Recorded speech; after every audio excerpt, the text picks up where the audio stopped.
یہ شام تک صرف ایک بچہ نکال سکے، اس پہ بہت سے سوالات اٹھتے ہیں۔ یہ کہتے تھے ہمیں صرف اجازت دے دو اور ہمیں صرف 2 گھنٹے دے دو، انشاءاللہ تمام بچے ہم واپس لے آئیں گے۔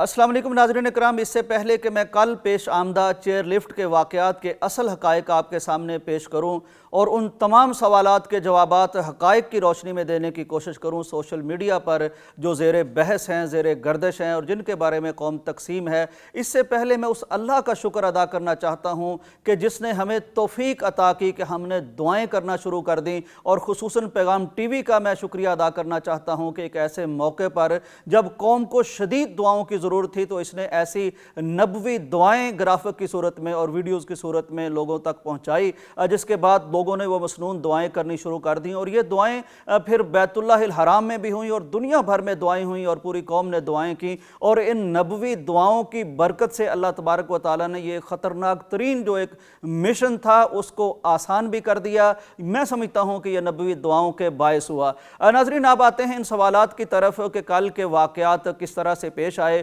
میں زیادہ اس تفصیل میں نہیں جاتا کہ یہ واقعہ کس طرح پیش آیا۔ ظاہر ہے صبح بچے اپنے رزلٹ کے لیے اسکول جا رہے تھے کہ اچانک 2 رسیاں ٹوٹ گئیں، ایک رسی ٹوٹ کر اوپر چلے گئی، ایک رسی ٹوٹ کر نیچے آ گئی، اور ایک رسی کے سہارے یہ چیئر لفٹ جسے مقامی زبان میں ڈولی کہتے ہیں۔ ناظرین، یہاں میں آپ کو یہ بتاتا چلوں کہ یہ وہاں کے علاقوں کا روزمرہ ہے، یعنی اگر یہی سفر نیچے سے کیا جائے تو یہ کوئی پون گھنٹہ لگے گا، خطرناک ترین یہ سفر ہوگا، اونچائی ہوگی اور گہرائی ہوگی، اور اس میں ایک دریا کو پار کرنا پڑے گا، برساتی نالے کو پار کرنا پڑے گا، لیکن یہ جو چیئر لفٹ کا سلسلہ ہے اس میں صرف 3 منٹ میں یہ سارا فاصلہ طے ہو جاتا ہے، اور صرف 20 روپے اس کا کرایہ لگتا ہے۔ اسٹوڈنٹس وغیرہ اس سے چنانچہ اسکول جاتے ہیں۔ میڈیا کی وجہ سے یہ ایک قومی سطح کا مسئلہ بنا، پھر عالمی سطح کا مسئلہ بنا، پھر یہ آرمی کی طرف ریفر کی گئی، اور آرمی کو اپنا جو پروٹوکول ہے اجازت والا وہ طے کرنے میں کچھ وقت لگ گیا۔ بہرحال جب اجازت وغیرہ مل گئی تو 4 ہیلی کاپٹرز نے اس ریسکیو آپریشن میں حصہ لیا، فوج نے اس کو سٹارٹ کیا اور بہت کوشش کی اور بڑے طریقے سے اس کو مینج کرنے کی کوشش کی گئی۔ وہ تصویر تو بہت وائرل ہے، پورے میڈیا پر مشہور ہے، جب ایک ہمارا SSG کمانڈو رسی کے ذریعے سے نیچے اتر رہا ہے، لیکن یہ شام تک صرف ایک بچہ نکال سکے، اس پہ بہت سے سوالات اٹھتے ہیں کہ یہ پورا دن کیسے ضائع ہو گیا۔ ناظرین، جہاں تک مقامی لوگوں سے بات ہوئی ہے اور حقائق جاننے کی میں نے کوشش کی ہے تو اس میں ایک تو وہ ساری مشکلات جو آپ کے سامنے ذکر کی جاتی ہیں کہ ہوا کبھی بھی کسی بھی طرف وہاں رخ بدل لیتی ہے اور سٹیبل ہونا مشکل ہوتا ہے، لیکن ایک دو وجوہات اور بھی تھیں کہ جب ان کی طرف یہ جو لوگ موجود تھے رسہ پھینکا جاتا تھا تو وہ ڈر کے مارے وہ رسہ وہ بیلٹ اپنی کمر کے ساتھ بچے نہیں باندھتے تھے، چنانچہ بار بار رسہ پھینکا گیا اور ان کی طرف سے جب رسپانس نہ ملا صرف ایک بچہ جرأت کر سکا، اسے بچا لیا گیا، اور اس کے بعد شام ہو گئی اور اس آپریشن کو روک دیا گیا۔ جو ہی یہ اعلان ہوا پوری قوم پریشان ہو گئی کہ اب رات پوری وہ کس طرح اوپر ٹنگے ہوئے معلق خلا میں گزاریں گے۔ یہاں ایک غلطی اس وقت میڈیا یہ کر رہا تھا کہ 4 بچے بتا رہا تھا یا 5 بچے بتا رہا تھا ریسکیو کر لیے گئے ہیں، لیکن ایک بچہ فضائی جس کو ہم سلنگ آپریشن کہتے ہیں اس کے ذریعے سے صرف ایک بچہ بازیاب کرایا گیا تھا۔ ناظرین، عین اس وقت جب ہیلی کاپٹر کے ذریعے سے سلنگ آپریشن جاری تھا وہاں 2 ایسے کم از کم لوگ موجود تھے، ایک کا نام صاحب خان ہے، ایک علی سواتی تھے، ایک کا تعلق کوکا کمپنی سے تھا اور ایک کا تعلق ہیون وے زپ لائن سے تھا۔ یہ وہاں کی مقامی طور پر وہ جو زپ لائن یعنی چلتی ہیں ان کے انجینئر تھے، اور یہ والدین سے کہہ رہے تھے کہ یہ کوئی بڑا معاملہ نہیں ہے، آپ ہمیں اجازت دیں، ہم انشاءاللہ ان بچوں کو بچا لاتے ہیں، لیکن والدین اس وقت اجازت نہیں دے رہے تھے۔ ان کا خیال تھا کہ فوج ایک سیکیور آپریشن کرے گی اور ان پہ ہمیں زیادہ اعتماد ہے، چنانچہ ہیلی کاپٹر کے ذریعے سے یہ جیسے کہ کوشش ہو بھی رہی تھی، یہ کہتے تھے ہمیں صرف اجازت دے دو اور ہمیں صرف 2 گھنٹے دے دو، انشاءاللہ تمام بچے ہم واپس لے آئیں گے، لیکن والدین کا دل دھڑک رہا تھا، وہ کہتے تھے کہ فوج کام کرے گی۔ لیکن جب اندھیرا چھا گیا اور ہیلی کاپٹر کے ذریعے سے یہ ریسکیو آپریشن کرنا ممکن نہ رہا تو پھر اس وقت والدین نے بھی اجازت دے دی۔ تو اس کے بعد انہوں نے ریسکیو کا کام شروع کیا۔ وہ آپ کے علم میں ہے کہ کس طرح ایک وہ ڈولی دوسری لے جائی گئی، یہ ہلکے وزن کی ڈولی ہوتی ہے جو عام طور پر لوگوں کو منتقل کرنے کے لیے استعمال میں نہیں لائی جاتی بلکہ یہ کوئی راشن وغیرہ کو لانے کے لیے استعمال کی جاتی ہیں۔ تو ناظرین کرام، جب ان کو اجازت ملی تو یہ قوم کے دو ہیرو، قوم کے یہ دو محسن، جنہوں نے اپنی جان پر کھیل کر، اگرچہ یہ ان کے روزمرہ کا معمول تھا لیکن بہرحال ایک رسی پر جانا، اور یہ جو کوئی 1000 فٹ تقریباً بنتا ہے یا 800 فٹ 900 فٹ گہرائی سے گزر کے جانا، بہرحال ان کی بہت بڑی قربانی ہے۔ اور جب اندھیرا ہو گیا تھا اور جب فوج باوجود کوشش کے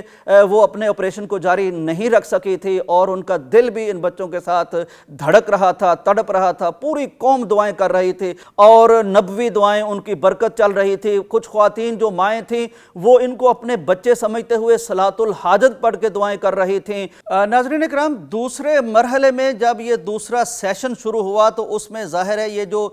ہیون وے زپ لائن کے علی سواتی تھے اور کوکا کمپنی کے صاحب خان تھے جو قوم کے ہیرو ہیں اس موقع پر، یہ وہاں موجود تھے۔ یہ جو ٹیکنیکل لوگ تھے پھر ان کو آگے لگایا گیا، یہ تار کے ذریعے سے گئے، انہوں نے بچوں کو نکالا، فوج نے رسیاں دی، ریسکیو 1122 کے لوگ وہاں موجود تھے، وہ طبی امداد فراہم کر رہے تھے جن کو ضرورت تھی، اور اسی طرح ایئر فورس کے لوگ موجود تھے، مقامی لوگ موجود تھے، اور یہ اس وقت ایک پوری ٹیم بن چکے تھے، اس میں کوئی کریڈٹ کا چکر نہیں تھا۔ چنانچہ پھر یہ جو آخری ویڈیو آپ دیکھتے ہیں جس میں 2 بلیک کلر کی یونیفارم پہنے ہوئے لوگ آتے ہیں، اور یہ آخری بچے تھے 3 جن کو نکالا گیا، اور جب یہ پہنچے ہیں تو وہاں آگے ریسیو کرنے کے لیے رسیاں کھینچنے والے آرمی کی وردی میں لوگ بھی دیکھے جا سکتے ہیں، اور پھر اس وقت نعرہ تکبیر بلند کیا گیا اور یہ مشن مکمل ہو گیا۔ ناظرین اکرام، اس میں سب سے پہلا کردار سوشل میڈیا کا ہے جس نے اس خبر کو وائرل کیا، دوسرا کردار میڈیا کا ہے جس نے پورا دن اس پر بات کی، اس ایشو کو اٹھایا، اگرچہ نمبر بتانے میں ان سے غلطی بھی ہوئی، اور میں نے جب یہ معلوم کرنے کی کوشش کی کہ ایک عالمی ادارہ بھی بتاتا ہے کہ ہمارے فوجی جوان 2 بچوں کو نکال کر لے کے آئے، لیکن حقیقت یہ ہے کہ اس وقت تک ایک بچہ نکالا جا سکا تھا، ریسکیو کیا جا سکا تھا، تو اس غلط فہمی کے پیچھے کہانی یہ تھی کہ ایک دفعہ وہ بچے کو نکال کے لے کے گئے ہیں، دوسری دفعہ نکالنے آئے ہیں اور وہ جیکٹیں دے کے گئے ہیں، لیکن بچوں نے جب رسپانس نہیں دیا تو انہیں خالی ہاتھ واپس جانا پڑا، لہٰذا دیکھنے والوں نے یہ سمجھا کہ شاید 2 بچے ریسکیو کر لیے گئے ہیں، لیکن اصلاً بات یہ تھی کہ ایک ہی بچہ ریسکیو کیا گیا تھا۔ ناظرین، یہ جو ویڈیو میں آپ سے شیئر کر رہا ہوں اس حوالے سے میں 2 لوگوں کا بہت شکر گزار ہوں، ان میں سے ایک حمید الدین صاحب ہیں جو وہاں کے مقامی رہائشی ہیں اور سوشل میڈیا ایکٹیوسٹ ہیں، اور دوسرے نمبر پر ادیب یوسف زئی جن کا تعلق اردو نیوز سے ہے، اور یہ تقریباً 10 مقامی لوگوں سے عینی شاہدین سے چیزیں لے لے کر وہاں شیئر کر رہے تھے فیس بک پر بھی، اور مجھ سے بھی انہوں نے بات کر کے یہ ساری چیزیں بتائی ہیں، میں ان دونوں کا بہت شکر گزار ہوں۔ ناظرین، اللہ تبارک و تعالیٰ کے شکر کے بعد جہاں ہمیں ان تمام پارٹیسپینٹس کا شکریہ ادا کرنا ہے جنہوں نے اپنا اپنا رول ادا کیا جس کی بنا پر یہ کام مکمل ہو سکا، وہاں ہمیں یہ بھی ضرور غور کرنا ہے کہ ہر کام کو آرمی پر ڈال دینا یہ بھی کام درست نہیں ہے، سول حکومتوں کو ادارے تعمیر کرنے چاہیے، ہر کام کا ایک ہنرمند ہوتا ہے، ایک اسپیشلائزیشن اس کی ہوتی ہے، اس کے لیے خاص افراد ہوتے ہیں، چنانچہ جب تک ہم اپنے ادارے تعمیر نہیں کرتے، ہر کام کے لیے خاص افراد تیار نہیں کرتے، اس طرح کے حالات میں یقیناً ہمیں مشکل کا سامنا رہے گا۔ اجازت دیجیے، اللہ حافظ۔